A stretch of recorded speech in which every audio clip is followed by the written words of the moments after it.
रथयात्रा पाई 2टी छुट्टी घोषणा कले मुख्यमंत्री मोहन चरण माझी।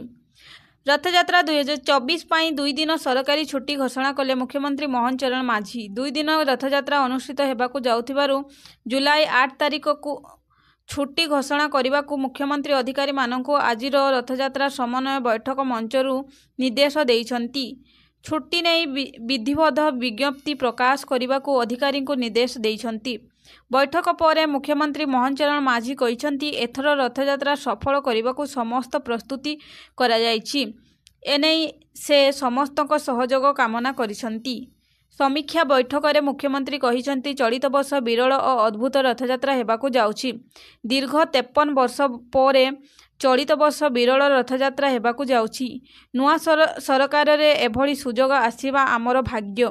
चलित वर्ष 2 दिन रे रथयात्रा समापन हेबो। तेणु सरकारी स्तर में जो गोटे दिन छुट्टी थिला ताहाको आउ गोटे दिन वृद्धि करने को निर्देश देइछंती। रथयात्रा जेपरी सुरुखुरुरे समापन हेबो सेथिपाई समस्तक सहयोग लड़िचंती मुख्यमंत्री। राष्ट्रपति द्रौपदी मुर्मू रथयात्रा देखिबा सह रथ टाणिबाकू इच्छा प्रकाश करिसंती। तेणु यह बेस खुशी और गौरवर कथा। एही विरल रथयात्रा को सफल करने को आह्वान देइछंती मुख्यमंत्री मोहन चरण माझी।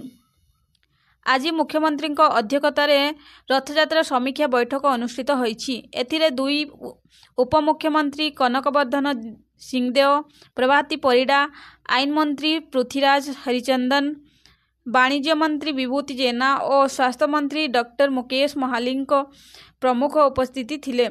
पुलिस डीजी और विभिन्न विभागर अधिकारी भी बैठक में सामिल होइथिले। श्रृंखलित दर्शन, भीड़ नियंत्रण आदि विभिन्न प्रसंग में एथिरे आलोचना होईछि। ब्यूरो रिपोर्ट, इस न्यूज।